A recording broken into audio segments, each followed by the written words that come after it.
E aí pessoal, então estamos aqui de volta para a nossa terceira aula do nosso curso de criação de roteiro cinematográfico para filmes históricos. Hoje nós estaremos vendo o cinema como fonte histórica. Vamos em frente então?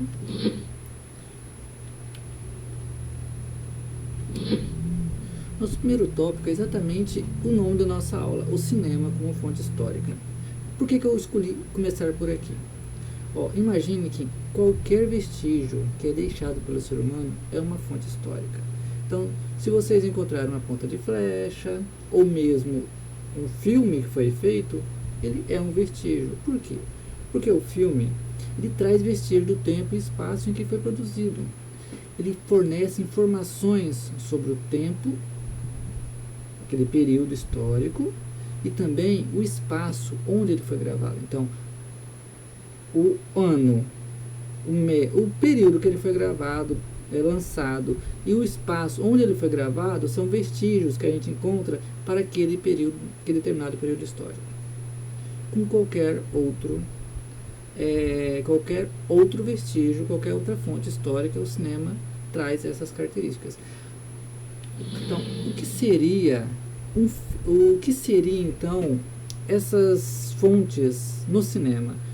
Eu trouxe para vocês aqui 3 tipos de filmes para a gente contextualizar esse ponto, certo?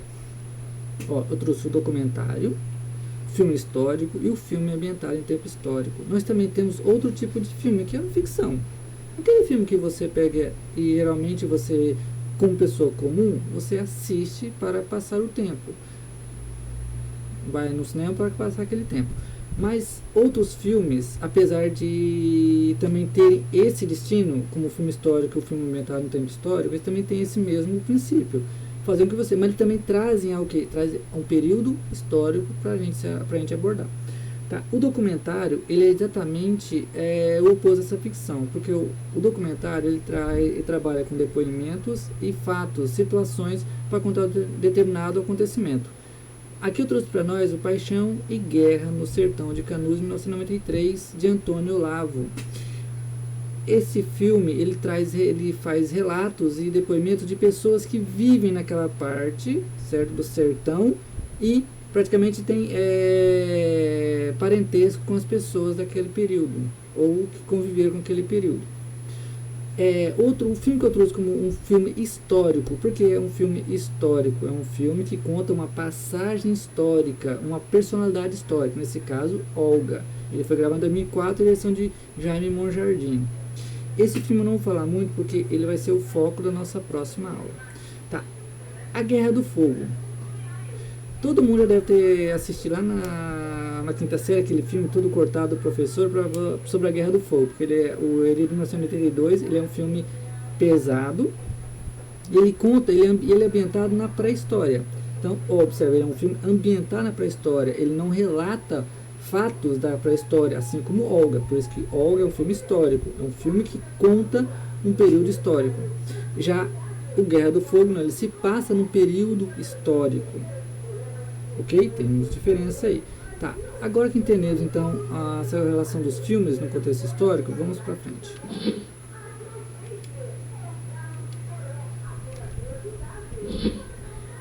Tá, a história no cinema. Como que é isso? A história no cinema é exatamente o que? O filme histórico, ou mesmo aquele filme ambientado na história, que nós acabamos de ver ali atrás.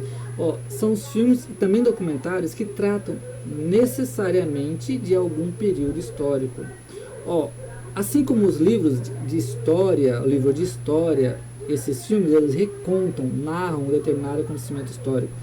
Gente, só não podemos confundir uma coisa, que é baseado em fatos com fatos. Se ele é baseado em fatos, significa que ele é baseado em acontecimentos que podem ou não ter ocorrido daquela maneira.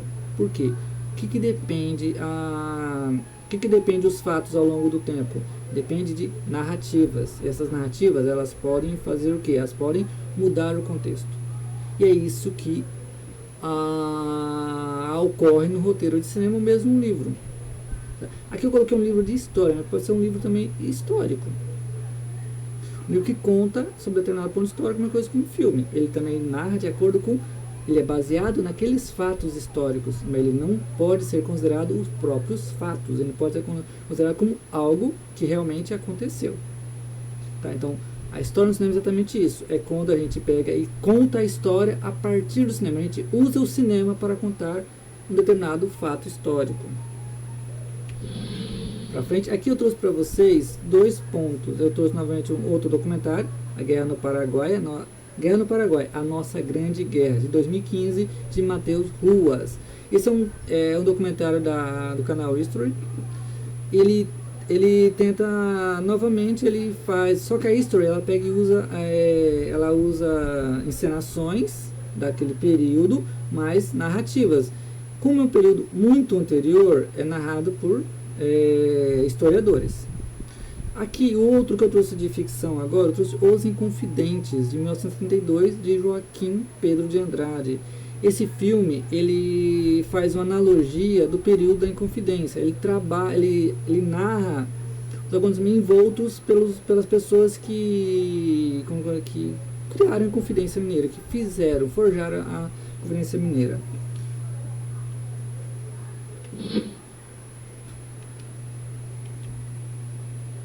Pessoal, só lembrando, antes de a gente passar para o nosso próximo tópico, é que tanto um documentário quanto também o filme História naquele ponto ali, eles são relatos de um fato histórico. Então, tanto o filme quanto o documentário, ele é baseado nos relatos da história. Nenhum dos dois pode ser considerado necessariamente como fato. Ok? Tá. Agora o cinema na história. O que nós vamos falar aqui é sobre as produções cinematográficas que podem ser ficção ou documentário. Aqui engloba tudo. Lembra que lá na primeira parte eu falei que eu tinha tirado a questão da ficção? Aqui a gente volta com a ficção. Porque a ficção também pode, lembra, o cinema como fonte histórica.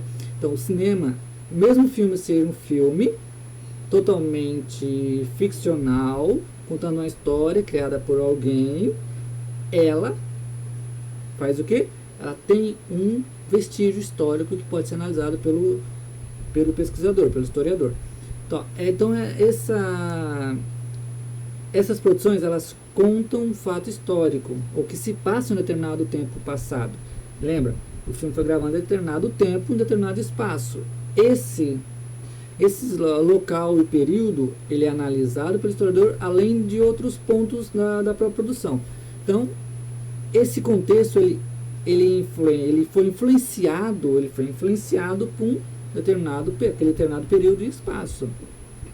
Por exemplo, se eu gravar o mesmo filme aqui em Mato Grosso, e eu pegar o mesmo roteiro e tentar gravar ele, por exemplo, em São Paulo, que nós temos 2 contextos diferentes, distintos, no próprio Brasil. Imagina se eu pegar aqui do Brasil e gravar na França, mais longe. Então, esse mesmo roteiro, ele vai ser influenciado, essa mesma produção vai ser influenciada pelo local que ele está, e também o período.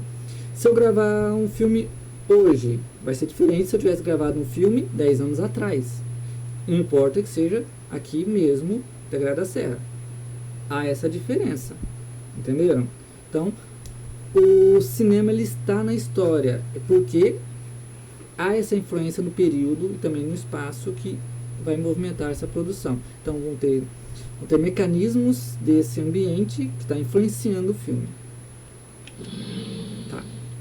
Então aqui que nós analisamos aqui, então, além das imagens gravadas ou fotografias dos personagens, da história, tal, a própria história narrada com seu roteiro, nós também temos que observar o roteiro, a produção, a direção, a história. Então, deve-se analisar o que acontecia naquele local, país e mundo quando este foi gravado. Então, tudo, lembra que nós falamos, tudo influencia. Se eu pegar um filme ambientado nos Estados Unidos, em determinado período, e outro filme ambientado na Índia, lá em, acho que é Bollywood, né? Vai haver diferenças significativas, tanto pelas culturas dos 2 países serem muito diferentes. Então, então essa produção, é muito importante. A direção também. Se eu pegar o mesmo roteiro e dar para diretores diferentes, a visão, a fotografia dessa história vai ser outra entre um e outro. Tá? Então tudo isso tem que ser analisado pelo historiador. Como exemplo, pessoal, eu trouxe para vocês o filme Mulher Rei.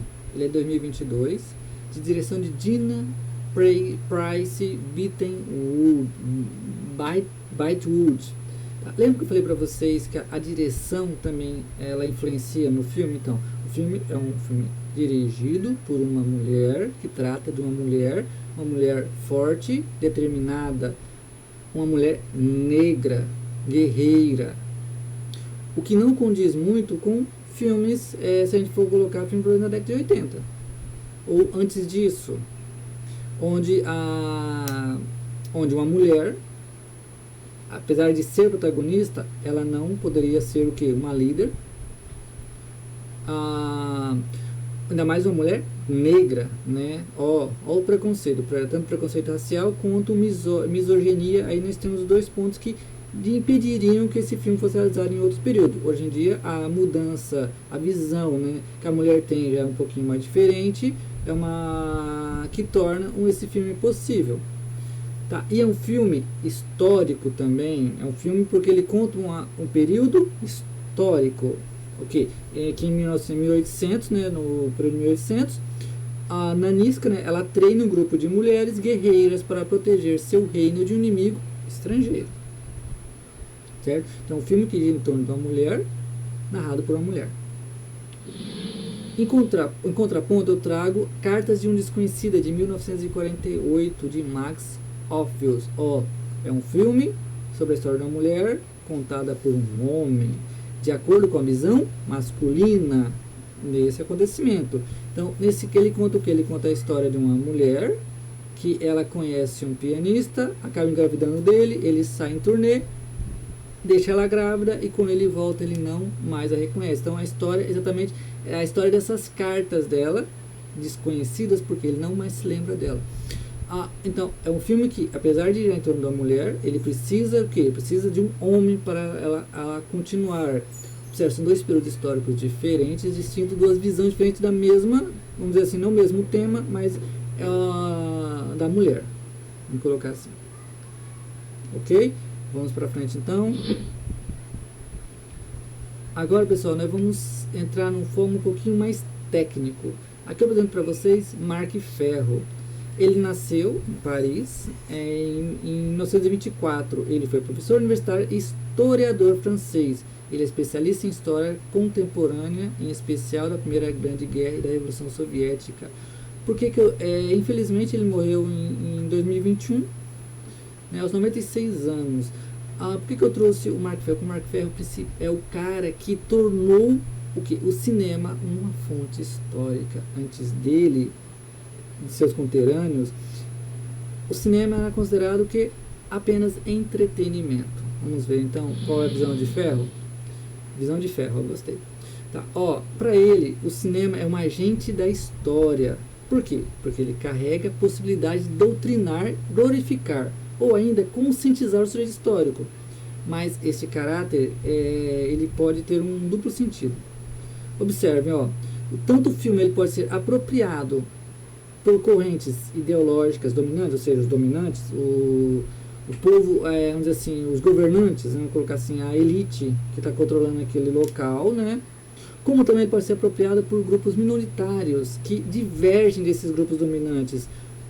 Então ele pode, de onde o Marc Ferro ele tirou essa teoria dele? Estudando os filmes soviéticos, que tanto o filme contado pelos proletariados quanto pela elite, então pelos capitalistas, cada um tendo uma visão diferente sobre o mesmo período, que era o quê? Sobre a União Soviética. Isso também ocorre, lembra na questão dos dois filmes lá, a visão da mulher a Mulher Rei e pela Cartas Desconhecidas. Duas visões, né, do mesmo tema, só que visões diferentes e bem divergentes, né, bem separadas. Aqui tem o mesmo ponto. Então o cinema ele pode ser apropriado tanto pelo dominante como pelo dominado. Isso e o mesmo filme, tá, o mesmo tema, tá? Outro ponto que nós podemos analisar pelo pensamento de Mark Ferro é que para analisar um filme é preciso observar além dos trechos, planos, signos, etc. Nós precisamos fazer o quê? Aplicar métodos a cada uma de suas partes. Então precisa ter um método de pesquisa para as imagens sonorizadas e não sonorizadas, ou seja, as imagens que são vistas na filme, mesmo as fotografias tiradas do próprio bastidores, tá? A própria narrativa do filme, o cenário, onde, tipo, o cenário que eu uso aqui, os slides e tal, a escritura e também a sociedade. Então, como ele foi escrito, como o filme foi escrito, como ele é narrado, entendeu? A própria sociedade que o compunha ali no período em que ele foi contado, que ele foi filmado. Então, eu preciso de um método para cada uma dessas etapas. Não posso trabalhar, não posso pegar o filme e pegar um método só para aquele filme, pronto. Não, preciso de um método para cada parte dele que eu pretendo pesquisar, analisar. Tá? Então, para Ferro, o não visível dos filmes, ou seja, aquilo que está por trás do aparente, aquilo que não pode ser visto, aquilo que precisa ser interpretado, né? Ele consiste num dos pontos mais importantes em termos de análise de filmes. Tá? O historiador, ele nos propõe analisar a maneira pela qual os cineastas escrevem história, sua influência sobre as imagens projetadas. Então, a ideologia do contexto influencia ou não seus filmes. O que é a ideologia do contexto? A ideologia do que está acontecendo ao seu redor. Então ele pode permitir que ela interfira na sua forma de contar a história ou não interfira. Então o historiador precisa analisar também esses pontos segundo Mark Ferro. Tá? Então, ao fazer o contraponto, né, do que está nas imagens com aquilo que a equipe de produção de um filme não mostrou, ou seja, aquilo que foi escolhido para... o que não aparece no filme, ele tanto pode ser não mostrado porque não se quis mostrar ou porque ele ficou escondido mesmo. De alguma forma não foi possível mostrar ou escolheu-se não mostrar. Tá? Então nós somos levados à compreensão de que os filmes podem influenciar a maneira de perceber a realidade social. Então eu posso manipular aquele filme para que eu entenda a realidade social de uma forma totalmente dispersa do que ela está. Lembra que eu falei que o Mark Ferro estudou o filme soviético? Tanto contado por capitalistas como contado pelo pessoal que vive da União Soviética mesmo, pessoal já da União Soviética. Então cada um tinha um ponto de vista sobre aquele ponto. O cinema era usado dessa maneira. Era usado para influenciar tanto um lado quanto o outro. Tá? Então, uma maneira pela qual os cineastas, né, ou grupos políticos expressam suas visões da história é por meio do discurso imagético que eles nos filmes produzem. Então, o cinema, lembrando no começo lá da visão de Mark Ferro, o cinema ele pode ser apropriado pelo dominante como pelo dominado. E nesse ponto que essas visões que eles expressam da história que eles conhecem, eles vão colocar nesse discurso imagético. Então, eles vão tentar o quê? Influenciar o telespectador, segundo Mark Ferro.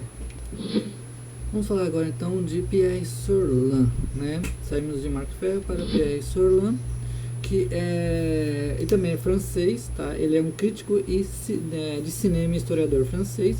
Ele atualmente é professor emérito do Instituto de Estudos e Pesquisas Cinematográficas e Audiovisuais da Universidade de Paris. Tá? Ele nasceu em 1933. Então, por que Pierre Sorlin é tão importante? Ele é um dos pesquisadores, assim como o Mark Ferro, que iniciaram essa ideia de tornar o cinema uma fonte histórica. Então, para ele, esse movimento ele começou a partir da criação e difusão da televisão. Tá? Então, segundo ele, por meio da indagação de como os indivíduos e grupos, né, compreendem o seu tempo, ou seja, o que acontece em volta deles, é que torna possível definir o estudo do cinema como um documento de história social. Então, de acordo com que as pessoas elas percebem o que está acontecendo ao seu redor, né, é o que torna, né, possível estudar o cinema, ou seja, tornar o cinema um documento de história social. Tá. A visão do Sorlan vai ser bastante voltada nessa questão da própria da sociologia mesmo, da ideia do cinema como social. Tá? Então, para ele, a história do cinema ela está preocupada em desvendar a relação do filme com a sociedade. Mas isso não é de grande utilidade, né? Porque traz uma descrição simplificada das escolas, gêneros, temas, autores, obras-primas, biografias, técnicas, etc. Então, para Sorlan, a história do cinema, ela por estar preocupada apenas preocupada em desvendar a relação do filme com a sociedade, ela deixa, né, de trabalhar mais aprofundadamente a escola, ou seja, o que deu origem àquele tipo de cinema que é tratado ali, os gêneros, né, se é terror, romance, comédia, os temas utilizados, né, por exemplo, um tema, a mulher, né, a saúde, a própria história, os autores, ou seja, os criadores, os roteiristas dessas obras, a própria obras-primas, né, não se aprofunda se o que tornou naquele período determinado filme uma obra-prima, né? As próprias biografias, quem está envolvido na criação, as pessoas, a história das pessoas em volta daquele filme, as técnicas, que tipo de técnica foi utilizada. Aqui nós entramos na questão mesmo da avaliação, né? Um filme gravado em 72 usava técnicas divergentes, diferentes do que é tratado hoje em dia. Hoje em dia nós temos toda uma computação digital para trabalhar os filmes, o que não ocorria naquela época, né? Então, então os estudos desses fatores para Sorlan devia ser mais aprofundado para a história do cinema, o que não é. Lembrando que essa análise foi feita na década de 80. Tá. Então, os elementos com que a sociologia do cinema lida, como dados econômicos, influência da conjuntura política ou público, são insuficientes para identificar nos filmes de uma determinada época, a mentalidade daquele momento histórico. Então, se eu não tratar aqueles gêneros citados acima, né, como escola, gênero, esses pontos, esses fatores acima, é muito difícil identificar a mentalidade daquelas pessoas no momento histórico daquele filme. Então, a crítica dele é sobre a abordagem que a história do cinema e a própria sociologia histórica fazem ao se recusar a estabelecer que o filme e sua formação social se equivalem. Ou seja, não tem como eu pegar e tratar o filme de uma forma independente da formação, do que formou, da formação social que está naquele contexto ali, que está ou externamente ou internamente naquele contexto daquele filme. Elas são equivalentes. Então, se eu não tratar esses dois pontos iguais, a análise do filme pode ficar o quê? Superficial. Tá? Então, ele diz ainda que, ao descrever a sociedade, né, a sociedade é verificada na descrição dos filmes. A sociedade ela pode ser verificada na descrição do filme. Ou, ao se analisar os filmes, é possível encontrar que, na estrutura social, os elementos que lhes deram origem. Então, a estrutura social, ou seja, a conjuntura da sociedade que está no entorno desse filme, ela tem os elementos, que deram origem a esse filme. Sem esses elementos, o filme não existiria. Lembra que eu fiz anterior, o que torna um filme uma obra-prima? Né? Na análise de Sorlan, que para ele precisa ser analisado isso. Então, ele só se tornou uma obra-prima por causa do contexto social que estava em volta dele. Então, para ele não há, portanto, uma reflexão sobre os materiais usados pelo filme e sobre a sua relação com o público. E sem essa reflexão, não há como chegar a uma análise mais aprofundada. Tá? Vamos sair então de Sorlan e vamos aqui para uma historiadora brasileira agora, que é Sheila Schwarzman, tá? A Sheila Schwarzman, ela é autora, né, de Humberto Mauro e as Imagens do Brasil 2004. Ela também é autora de vários artigos acadêmicos sobre a história do cinema e história do cinema brasileiro. Em especial o cinema silencioso brasileiro. O que seria o cinema silencioso? Aquele cinema antes da fala, né, ao cinema mudo no Brasil, né? Então, ela organizou com Samuel Paiva, né, Viagem ao Cinema Silencioso do Brasil, 2010, ou seja, uma análise daquele cinema antes da fala. Tá? E também ela, junto com o Fernão Ramos, ela organizou a história do cinema brasileiro. Então ela é autora extremamente importante para esse estudo do cinema aqui no nosso país. Então, para ela, né, para Schwarzman, podemos entender que toda prática individual coletiva tem uma matriz cultural e só pode ser compreendida como produto de uma determinada representação do mundo. Então, o cinema, ele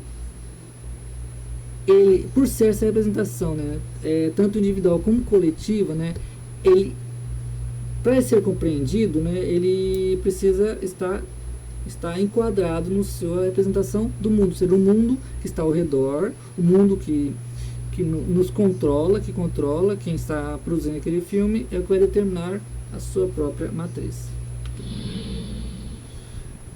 É do início dos anos 1980, para ela, né, que o cinema, que era conhecido como primitivo, ele passa por uma revisão e chega à categoria de primeiro cinema. O que isso significa? Que ele deixa de ser excluso da visão histórica para se tornar o que? Algo que agora pode ser visto, pode ser estudado. Então, ao se colocar em questão as historiografias do cinema, ou seja, as formas como o cinema é estudado, né, historicamente, o que as escritas sobre o cinema, né, que foi construída até 1980 ali, ela busca-se por um sentido próprio da história do cinema, né, e de suas metodologias.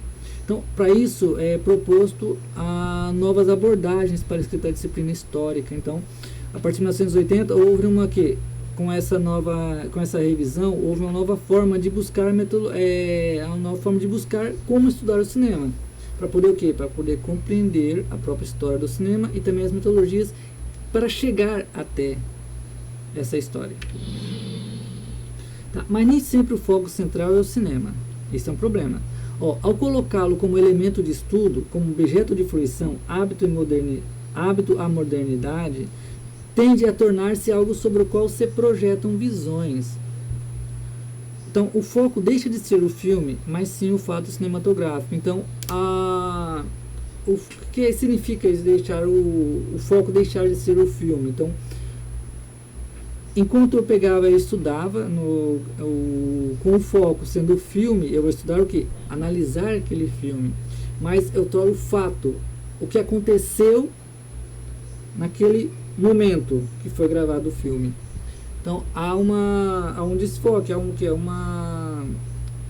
tiro a importância, né? Tirar a importância real daquele filme ao se fazer isso. Então o cinema, né, para Schwarzman, é um meio ao qual se emprega para conhecer um âmbito maior. É um meio a partir do qual se lança mão para conhecer sentimentos, subjetividades e reações. Então, a história do cinema, ela mostra-se hoje não só fonte de conhecimento da disciplina histórica, mas também, infelizmente, seu alvo. Então, para Schwarzman, hoje, é muito importante conhecer os sentimentos, subjetividades e reações que levaram, que surgiram do filme, a partir do filme e de volta para o filme, né? Então, com isso, a história do cinema, ela deixou de ser uma disciplina histórica, mas ela também é o alvo do próprio estudo. Então, hoje, a historiografia do cinema, ela também é alvo do estudo para se entender o próprio cinema. Então, pessoal, é isso. Espero que vocês tenham compreendido um pouquinho essa relação do cinema como fonte histórica, que para que o cinema se torne uma fonte histórica, é preciso analisar o seu contexto. É o que nós vamos fazer na próxima aula. Nós vamos pegar o filme Olga e vamos destrinchar, fazer uma relativização entre os acontecimentos históricos e o seu roteiro, para que nós podemos entender o filme, certo? Nós não vamos fazer uma análise do filme, vamos fazer uma comparação entre o roteiro e os fatos reais, para a gente entender e conseguir fazer na última aula o nosso próprio roteiro. Então, ok? Não deixem de fazer as atividades e um abraço.